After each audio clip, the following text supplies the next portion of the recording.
우리에게 주신 하나님의 말씀은 신약성경 골로새서 2장 6절에서 19절까지의 말씀입니다. 신약성경 골로새서 2장 6절에서부터 19절까지의 말씀 봉독하겠습니다.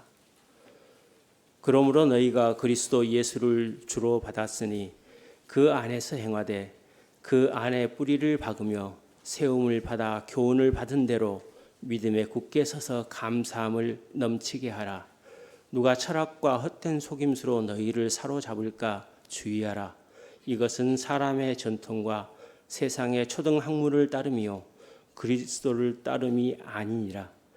그 안에는 신성의 모든 충만이 육체로 거하시고 너희도 그 안에서 충만하여졌으니 그는 모든 통치자와 권세의 머리시라.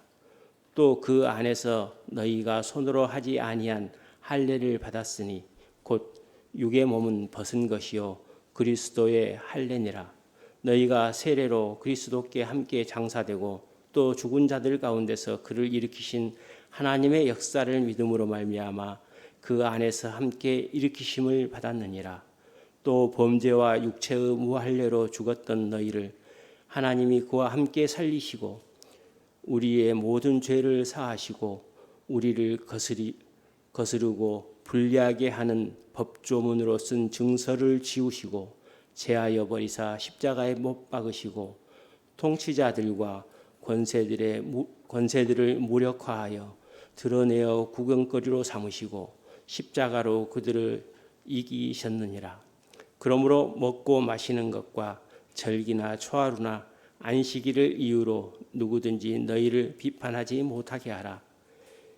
이것들은 장래 일의 그림자이나 몸은 그리스도의 것이니라. 아무도 꾸며낸 겸손과 천사 숭배를 이유로 너희를 정죄하지 못하게 하라. 그가 본 것에 의지하여 그 육신의 생각을 따라 헛되이 과장하고 머리를 붙들지 아니하는지라. 온 몸이 머리로 말미암아 마디와 힘줄로 공급함을 받고 연합하여 하나님이 자라게 하심으로 자라느니라. 아멘.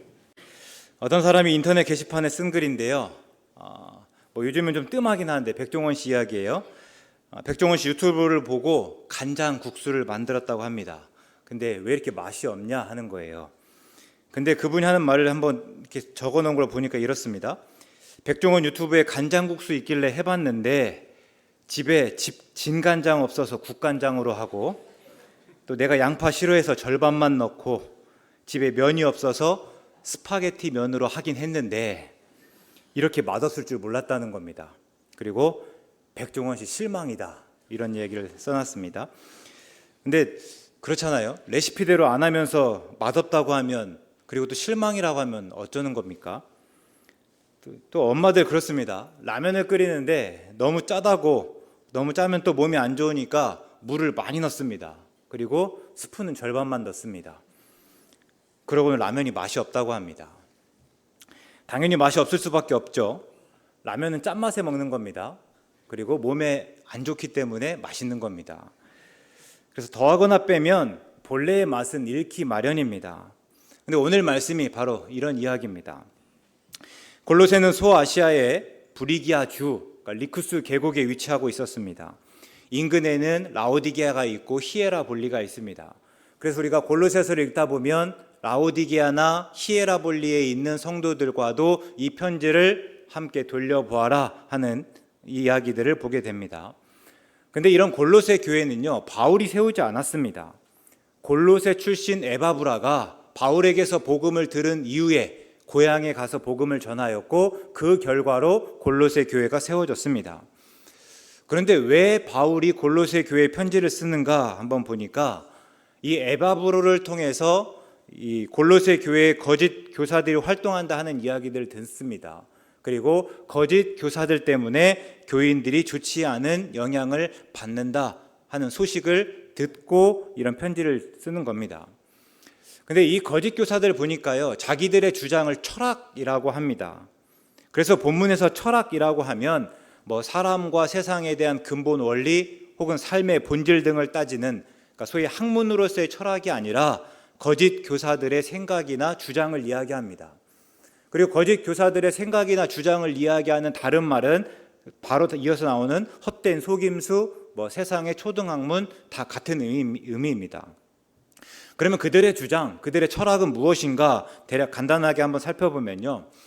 여러 종교의 특징들이 섞여 있습니다. 그 중에 먼저는 영지주의적 경향이다라고 말할 수 있는데, 우리가 흔히 여기서 영지주의라고 할 때 영지는요, 영적인 지식의 줄임말입니다. 그러니까 지금 이런 사람들은 영적인 특별한 지식을 통해서 구원을 받을 수 있다 말했다 하는 겁니다. 그리고 그들의 대표적인 주장을 한번 따져보면 육체는 악하고 영은 선하다 하는 이원론에 근거하고 있습니다. 근데 한번 생각해보면 이들이 육체가 악하다고 주장하는데 그리스도가 육체를 가져도 되겠는가 하는 물음이 생기겠죠.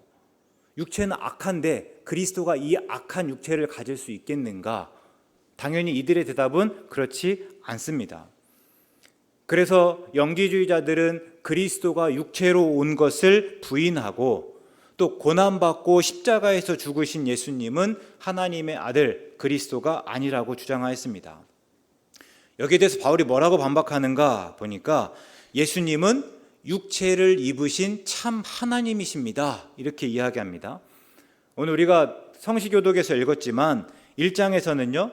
그래서 예수님은 보이지 아니하는 하나님의 형상입니다. 이렇게 이야기했고 우리가 읽은 본문 9절에서는요. 그 안에는 그러니까 예수님 안에는 신성의 모든 충만이 육체로 거하신다. 이렇게 이야기하고 있습니다. 그러니까 그 예수님, 육체를 가지고 계신 예수님이 또한 하나님이시다라는 것을 분명히 이야기하고 있습니다. 또 이런 영지주의자들 외에도 거짓 교사 또 거짓 가르침 중에는 유대 그리스도인들의 주장도 있습니다. 그래서 그들은 구원을 받기 위해서는 예수님을 믿을 뿐 아니라 할례나 음식 규정 그리고 유대인의 절기 등을 지켜야 한다 말하였고 또 하나님과의 관계를 유지하려면 믿음의 행위를 더하여야 한다 이렇게 주장했습니다. 여기에 대해서 바울은 또 뭐라고 하는가 보니까 우리는 이미 예수님과 함께 죽어 장사 지내었고 부활에 참여하였고 그래서 할례 행위가 필요하지 않다 이야기합니다. 이 본문 11절인데요. 또 그 안에서 그러니까 예수님 안에서입니다. 너희가 손으로 하지 아니한 할례를 받았으니 곧 그의 육의 몸을 벗는 것이요 그리스도의 할례니라 이렇게 이야기하고 있습니다. 그러니까 이때 할례는 또 세례입니다.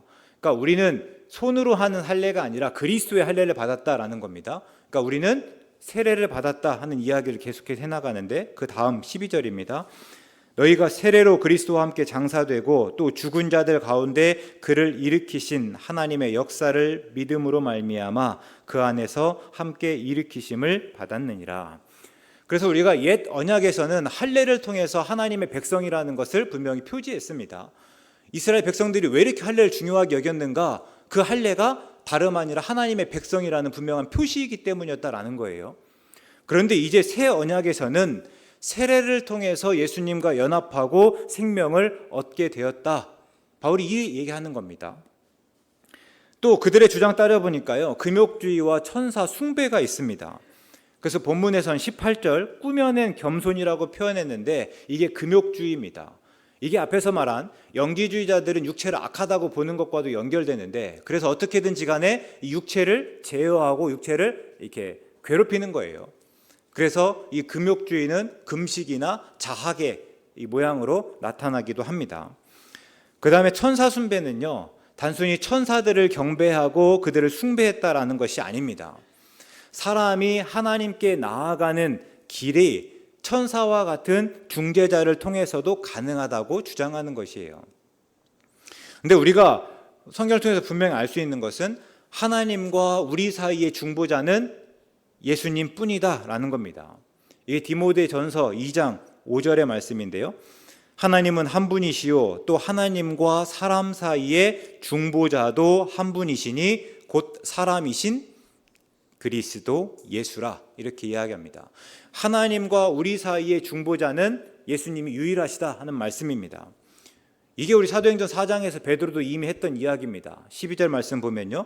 다른 이로서는 구원을 받을 수 없나니 천하 사람 중에 구원을 받을 만한 다른 이름을 우리에게 주신 일이 없습니다. 누구 외에는요? 예수님 외에는 구원을 받을 수 있는 다른 이름을 우리에게 주시지 않았다 하는 말씀입니다.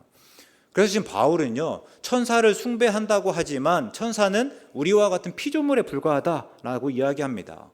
그래서 바울이 경고하는 거예요. 본문 18절과 19절 상반절 보면 아무도 꾸며낸 겸손과, 이 꾸며낸 겸손은 조금 전에 금욕주의라고 말씀드렸습니다.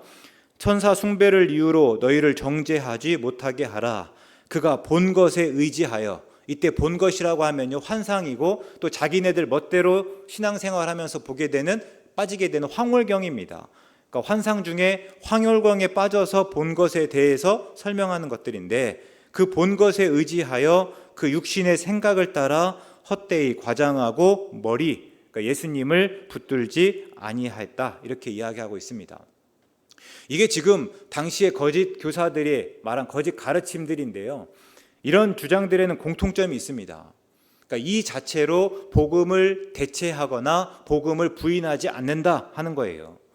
그럼 어떤 식인가 보니까 다만 복음에 덧붙여서 다른 복음이 되게 한다라는 겁니다. 그러니까 복음이 있는데 복음에 자기들의 주장을 덧붙여가면서 이 복음을 변질시키고, 그래서 결국에는 복음이 아니게 한다 하는 거예요. 우리가 뭐 다른 복음이라고 하니까 갈라디아서 말씀 한번 떠올릴 수 있겠는데요. 바울이 갈라디아 교회를 세운 이후에 갈라디아 교회를 떠나게 됐습니다. 근데 그 사이에 열성적인 유대인들이 오게 되죠. 근데 그들이 뭐라고 하는가 하면, 이제 막 예수님을 믿고 구원받았다 기뻐하는 자들에게, 갈라디아 교회 성도들에게 하는 이야기가 너희는 반쪽짜리 그리스도인에 불과하다 합니다. 그리고 너희가 완전한 그리스도인이 되기 위해서는 너희들의 그 믿음 위에 행위를 더해야 한다라고 이야기하죠. 특히 믿을 뿐만 아니라 너희가 할례를 받아야 하고 모세의 율법을 지켜야 하고, 그렇지 않으면 구원을 받을 수 없다 하는 이야기까지 하게 됩니다. 근데 우리가 한번 생각해 볼게요. 이런 주장이 왜 문제가 됩니까? 여전히 믿음을 주장하고 있잖아요. 여전히 예수님의 믿음을 이야기하는데 왜 문제가 되는가 하는 거예요. 근데 그 사람들은요, 예수님을 부인하거나 구원이 예수님 은혜로 주어진다는 것을 부정하지 않았습니다. 은혜를 말하되 다만 우리의 행위를 조금 더해야 한다, 이렇게 말했을 뿐이에요. 근데 얼마든지 그럴 수 있잖아요. 우리가 구원은요, 절대로 우리의 힘과 노력으로 얻을 수 있는 것이 아닙니다. 그러나 예수님을 믿음으로 우리가 구원을 얻게 되었습니다.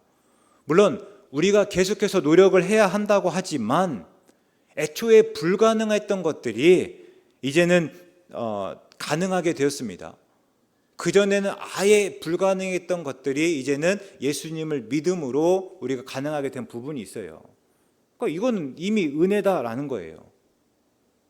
그 사람들이 말하는 거는요, 그 은혜가 은혜 맞다라는 거예요. 그게 은혜가 아니라는 것이 아니라 그 은혜 맞다라는 거고, 그게 은혜지만 하나님이 우리에게 그런 은혜 베푸셨다면 우리도 해야 되는 것이 있다.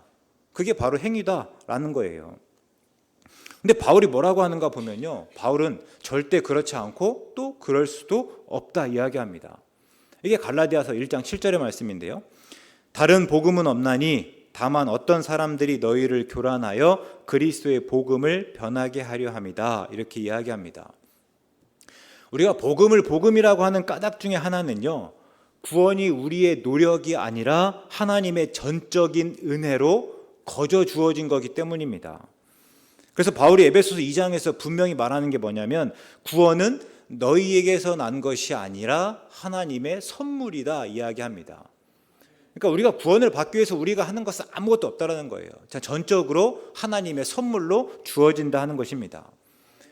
이걸 다시 우리가 갈라디아서의 표현으로 바꾸어 말하면 다른 복음은 없다 하는 것이에요. 그리스도의 복음도 복음이고, 비록 그리스도의 복음과는 다르지만 여전히 복음인 다른 복음이 있는 것이 아닙니다. 복음은 오직 그리스도의 복음 하나뿐입니다.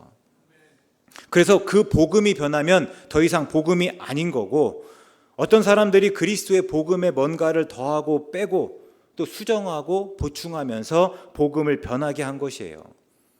그래서 바울이 강하게 이야기하는 겁니다. 화내면서요. 8절의 말씀 보면 다음 말씀인데요. 그러나 우리나 혹은 하늘로부터 온 천사라도 우리가 너희에게 전한 복음 외에 다른 복음을 전하면 저주를 받을지어다. 그러니까 다른 복음이라는 것은 복음이 아닌 거예요. 그러니까 복음이 아닌 것을 전한다고 한다면 그게 천사라 할지라도 저주를 받아야 된다. 이렇게 강하게 이야기하는 겁니다. 그럼 우리가 이런 말씀들을 통해서 이제 우리 한번 물어봐야 되는 거예요. 그럼 우리의 복음은 그리스도의 복음입니까? 우리의 복음은 얼마나 순수합니까? 오늘 우리는요, 누구도 영지주의의 영향을 받지 않습니다. 아니, 영지주의가 무엇인지 알지 못하고 영지주의가 무엇인지 설명해야 겨우 조금 알 정도예요. 게다가 누구도 유대교의 전통을 따라서 살아야 한다, 할례를 받아야 된다, 율법을 지켜야 한다, 이렇게 압박받지 않습니다. 하지만 우리가 가진 복음을 다른 복음이 되게 하려고 하는 위협은 훨씬 더 광범위하고 그때보다 더 치밀해졌다 하는 거예요. 명백한 이단뿐만이 아니라 복음의 본질인 예수 그리스도를 축소하고 세상의 문화와 적당히 타협하게 하는 비복음, 반복음이 난무한다 하는 겁니다. 때로 예수 그리스도를 무시하고 부인하는 철학이 신학이라는 이름으로 둔갑하면서 우리의 신앙을 혼란스럽게 만들기도 한다 하는 겁니다. 신학서적이라고 있는데요, 내내 예수님의 존재를 부인하는 내용들밖에 없는 것도 참 많아요. 무엇보다 복음에 무언가를 더하면서 그 사람의 의도와 상관없이 그 복음이 약화되거나 심지어 다른 복음이 되는 위험에 노출되어 있다 하는 것입니다. 벌써 오래전 책이긴 한데요, 옥성호 씨가 심리학에 물든 부족한 기독교라 하는 책을 냈습니다. 그러니까 심리학이 그때 유행하고 있을 때입니다. 그런데 심리학의 영향을 받으면서 교회가 정작 성경의 본질적인 가르침에서 멀어졌다, 이렇게 비판하는 내용입니다. 근데 먼저 오해하지 마실 거는요, 심리학 자체가 나쁘다는 것은 아닙니다. 우리가 심리학은 하나님께서 우리에게 주신 일반 은총 중에 하나입니다. 그리고 지금까지도 상담이나 치유, 혹은 교육, 다양한 분야에서 유익하게 또 쓰이고 있기도 합니다. 다만 저자의 말은요, 이런 심리학을 무분별하게 수용하면서 염려되는 부분이 있다, 그런 것들을 좀 지적한 내용들이에요. 그래서 저자가 제기한 문제가 무엇인가를 보니까요, 제목 그대로 나타나 있습니다. 먼저는 심리학이 유행하면서 기독교가 심리학에 물들었다 하는 거예요. 이게 자칫 복음을 흐릴 수 있는데 어떤 점에선가 보니까요, 서로 지향점이 다르다 하는 겁니다. 심리학은 기본적으로 인간의 행복과 자기의 사랑을 궁극적인 목적으로 하고 있습니다. 그러니까 심리학을 통해서 뭐를요? 우리가 행복할 것과 나를 조금 더 사랑하는 법들을 깨우치는 거다라는 거예요. 그래서 인본주의적 경향을 띈다, 이렇게 이야기하죠.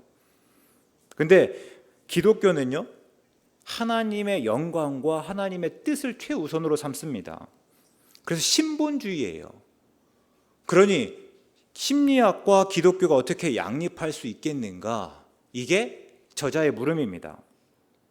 앞에서 말씀드렸지만 우리는 우리의 힘과 능력으로 구원을 받을 수 없습니다. 다만 하나님이 예수님을 내어주시고 예수님이 우리 죄를 대신해서 십자가에 달려 죽으심으로 우리를 구원하여 주셨습니다. 그래서 복음입니다. 그리고 그래서 자기를 부인해야 되는 겁니다. 구원을 위해서 우리가 한 것이 아무것도 없어요. 그래서 우리가 드러나는 것이 아니라 그 구원을 통해서 누가 드러나는 거예요? 하나님이 드러나는 거예요. 그리고 또 예수님이 드러나는 거고요. 반면에 심리학은요, 기본적으로 자기 사랑하는 것이고 자존감을 회복하는 것들을 이야기하고 있습니다. 그러니 심리학과 기독교는 서로 상충할 수밖에 없지 않는가 하는 것이 물음입니다. 또 하나는요, 심리학에 물든 부족한 기독교입니다. 심리학에 물든 까닭이 이 성경으로는 내면의 문제를 다룰 수 없고 또 해결할 수 없고 복음만으로는 부족하다 여기기 때문이 아니냐 하는 물음입니다. 그러니까 심리학이 아니고서는 복음이 복음될 수 없는 것입니까? 하는 물음과도 같습니다. 근데 여전히 교회에서요, 이런 마음에 관한 세미나 인기가 많습니다. 아까 이 책은 거의 한 20년 가깝게 되었다 한다면 지금도 마음에 관한 이런 세미나들은요, 교회 안에서도 유행하고 있다라는 겁니다. 뭐 나름대로 이유가 있습니다. 삶이 굉장히 풍요로워졌어요. 예전처럼 우리가 너무 힘들지 않아요. 많은 것들을 가지게 되었는데 삶이 풍요로워졌음에도 불구하고 마음은 그렇지 못하다 하는 거예요. 그러면 우리가 이것을 어떻게 이해해야 되는가? 또 이런 성도들이 있다면 어떻게 도와야 되는가? 이런 좋은 취지에서입니다. 근데 문득 그런 생각이 드는 거예요. 그 취지를 읽고 그 취지에 따라서 그것도 심리학 혹은 다른 학문들에 대해서 쭉 읽다 보면, 그러면 히브리서 저자가 분명히 말했잖아요. 하나님의 말씀은 살아있고 활력이 있어 좌우에 날선 어떤 검보다도 예리하여 혼과 영과 및 관절과 골수를 찔러 쪼개기까지 하며 또 마음의 생각과 뜻을 판단한다. 그럼 이 말씀은 어떻게 되는 겁니까? 이미 하나님의 말씀이 살아있고 활력이 있어서 우리를 모든 것들을 쪼개기까지 하고 우리의 마음과 뜻을 다 판단한다고 했는데, 우리가 마음에 관한 세미나를 듣는 것이 혹 이런 하나님의 말씀을 제쳐두는 것은 아닌가, 혹 하나님의 말씀으로는 부족하다는 것을 인정하는 것은 아닌가라는 생각이 또 드는 거예요. 앞에서 언급했지만 이런 모든 심리학적 접근을 반기독교적으로 여기는 것은 분명 지나칩니다.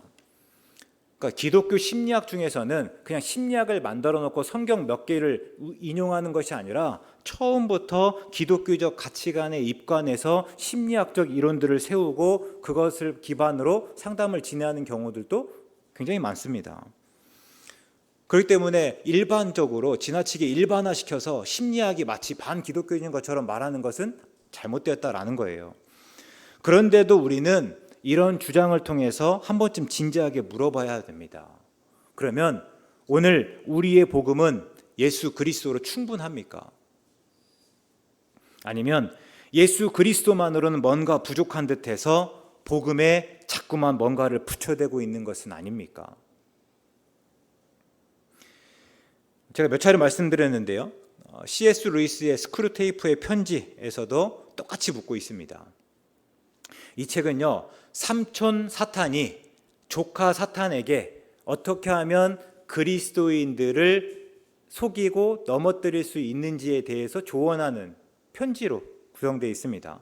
그러니까 어떤 사람이 믿음으로부터 어떻게 떨어져 나갈 수 있게 하는지 그 방법들을 일러주는 책이에요. 근데 조카 사탄이다 보니까 능숙하지 못합니다. 그래서 그가 유혹하던 사람, 이 책에서는 그 사탄이 유혹하는 사람을 환자라고 표현하거든요. 그러니까 조카 사탄의 환자가 그리스도인이 되어버렸습니다. 어떻게든지 간에 그리스도인이 되지 않게 해야 되는데 능숙하지 못하다 보니까 그 환자가 그리스도인이 되어버렸다라는 거예요. 그때 삼촌 사탄이 그런 조카 사탄을 보면서 한심하다는 듯이 말하고 그 다음에 해주는 이야기가요, 내 환자가 어쩔 수 없이 그리스도인이 되었다면 앞으로 네가 할 일은 순전한 그리스도인이 되지 못하게 하는 것이다 라고 이야기합니다. 어차피 그리스도인이 되었다면 이제는 순전한 그리스도인이 되는 것을 막아라 하는 건데요, 그러면서 그 방법으로 알려주는 것이 신앙이 있어야 할 자리에 기독교적 색채를 띤 유행을 들어 앉혀라, 이렇게 이야기합니다. 이게 무슨 말인가? 방금 했던 말로 하면요, 기독교와 심리학처럼 기독교와 다문화, 기독교와 인권, 기독교와 과학, 기독교와 영화, 기독교와 AI처럼 기독교에 뭔가를 덧붙이면서 그 복음을 흐릿하게 하라는 거예요. 자꾸만 복음에 집중하고 내가 복음으로 새로워지기를 자꾸 막으면서 그 복음 옆에다 뭔가 새로운 것들을 붙여가면서 그 시선을 자꾸만 흐트러뜨리고 다른 것에 더 관심을 가져가게 하라 하는 것입니다. 그리고 또 물음을 바꾸라고 합니다. 지금까지 옳은 일인가, 신중한 일인가, 이게 가능한 일인가 뭐 등등을 물었다면 이제는 이것이 우리 시대의 전반적 조류에 부합하는 일인가, 보수적인가, 진보적인가, 또 이것이 역사의 흐름에 맞는가 등을 묻게 하면서 진짜 필요한 물음을 자꾸만 무시하게 하라 하는 거예요. 근데 저는 이 책들 보다 보면요, 그리고 요즘 뉴스를 보면 사탄의 이런 전략이 지금 맞아떨어진 것은 아닌가 하는 생각이 들기도 합니다. 그러면서 몇몇 교회가 자선단체로 전락하였습니다. 또 몇몇 목사들은요, 사회운동가가 되었습니다. 또 다른 교회와 목사는 기독교의 이름으로 정치에 뛰어들었고, 과연 옳은 일인지를 묻고 따지기보다는요, 보수적인지 진보적인지만 따지고 있습니다. 뭐 그 사람들 이야기 들어보면요, 다 기독교에 뭔가만 살짝 붙였다고 이야기하지만 한번 진지하게 물어보는 거예요. 과연 그들에게서 예수 그리스도의 복음이 들립니까? 재미있는 것은 그랬더니 비슷한 부류의 사람들이 몰려들면서 교회가 성장하더라는 거예요. 내가 자선단체처럼 하다 보니까요, 자선에 관심 있는 사람들이 몰립니다. 사회운동가가 되었더니 사회운동에 관심 있는 사람들이 교회로 몰려서 함께 하자고 합니다. 또 내 정치적인 어떤 입장을 표명하니까요, 같은 정치적인 색깔에 있는 사람들이 교회로 몰리기 시작하면서 교회가 오히려 성장하는 듯한 모습을 보인다 하는 겁니다. 그러면 제가 묻고 싶은 거가요, 그러면 그 사람들은 복음을 듣기 위해서 모였습니까? 아니면 내가 듣고 싶은 말, 그러니까 다른 복음을 듣기 위해 모였습니까? 또 그런 사람들이 그렇게 모였다면 이 앞에 있는 목사는 그런 사람들에게 복음을 선포하겠습니까? 아니면 그런 사람들이 듣고 싶어하는 말을 선포하겠습니까? 그러다 보니까 너무나 쉽게 복음이 다른 복음이 되더라 하는 겁니다. 오히려 수많은 사람들이 복음으로부터 멀어집니다. 복음을 듣기 전부터 다른 복음을 듣고 다른 복음을 복음으로 알게 되는 치명적인 일들이 계속해서 악순환됩니다. 그러니까 아직 복음을 한 번도 들어보지 않은 사람들은요, 그런 사람들을 통해서 들었던 복음이 실은 뭔 거예요? 다른 복음, 복음이 아닌 복음인 거예요. 처음부터 그걸 듣고 나니까 그럼 그 사람들은요, 아, 교회는 저런 다른 복음을 이야기하는 것이고, 그래서 이제 교회를 멀리할 수밖에 없다라고 이야기하잖아요. 그리고 이게 계속해서 악순환되더라 하는 겁니다. 그래서 본문에서 바울이 당부하였습니다. 누가 철학과 헛된 속임수로 너희를 사로잡을까 주의하라. 그러니까 우리는 예수님의 충만으로부터 떠나게 하고 하나님을 아는 일에 잘하지 못하게 하는 철학과 속임수가 무엇인지 분별해야 한다 이야기하고, 내 신앙을 들여다보면서 예수님 외에 어떤 조건이 덧붙여 있는지, 복음의 세상의 유행을 섞고 있지는 않는지 한번 살피고, 예수님 한 분만으로 만족하고 충분하다 고백하는지 물으라 하는 것입니다. 골로새서는 물론이고 이 바울의 편지 전체에서 바울의 복음은 굉장히 단순합니다. 예수님이 우리 죄를 대신해서 십자가에 죽으셨고, 그래서 우리는 구원을 받았습니다. 예수님이 죽으시고 다시 부활하셨고, 우리는 예수님을 믿음으로 하나님의 나라에서 영원한 생명을 살 수 있습니다. 이것이 기쁜 소식이고 또한 좋은 소식입니다. 그래서 복음이 복음되기 위해서는 예수님만으로 충분합니다. 예수님께서 십자가에 달려 죽으심으로 다 이루신 일이에요. 그래서 바울이요, 소위 말해서 철학 그리고 세상의 지혜가 판치던 고린도에서는 이렇게 선언하기까지 하였습니다. 고린도전서 2장 1절과 2절의 말씀인데요, 형제들아, 내가 너희에게 나아가 하나님의 증거를 전할 때에 말과 지혜의 아름다운 것으로 아니하였나니, 내가 너희 중에서 예수 그리스도와 그가 십자가에 못 박히신 것 외에는 아무것도 알지 아니하기로 작정하였습니다. 그러니까 뭐를요? 고린도는 어느 곳보다도 세상의 지혜가 뛰어났던 곳입니다. 많은 철학이 있었던 곳이에요. 근데 그곳에서 그런 지혜와 철학을 이야기했던 것이 아니라 딱 하나, 뭐예요? 그리스도, 그리고 그리스도가 십자가에 못 박히신 것, 이것만 이야기했다라는 겁니다. 이게 복음이기 때문이에요. 그럼 오늘 이게 우리가 아는 복음입니까? 오늘 우리가 믿고 의지하는 복음인가 하는 것이에요. 혹 예수 그리스도와 그가 십자가에 못 박히신 것으로 충분하지 못하고 우리가 다른 무언가를 그곳에 붙이고자 할 때 우리의 복음은 다른 복음이 될 수밖에 없다 하는 거예요.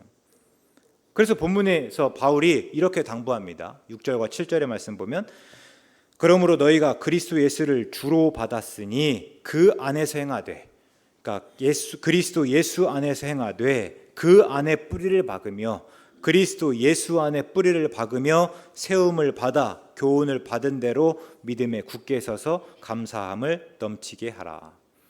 그러니까 복음은요, 그리스도 예수를 주로 받는 일이 전부입니다.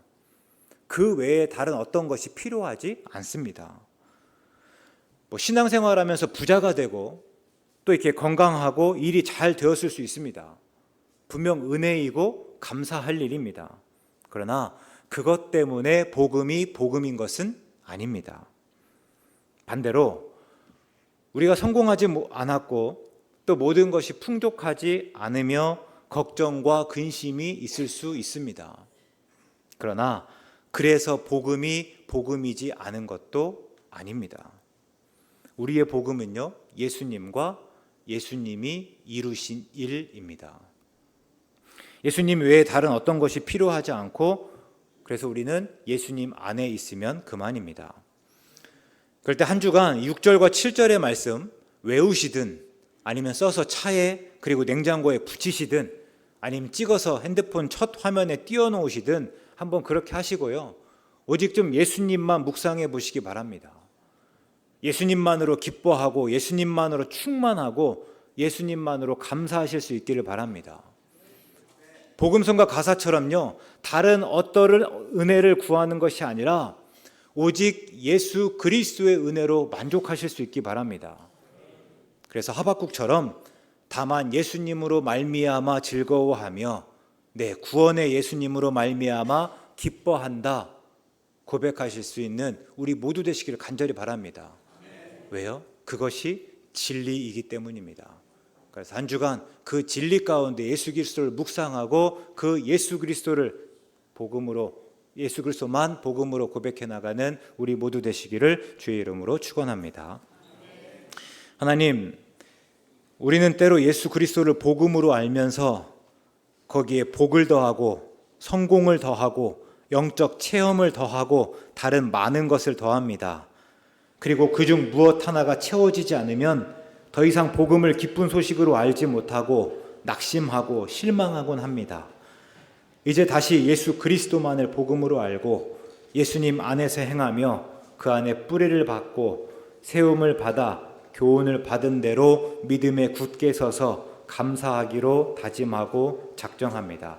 하나님, 우리를 도우셔서 그 다짐을 작정을 더 굳게 하시고 이루어가게 하여 주시옵소서. 예수님의 이름으로 기도드립니다.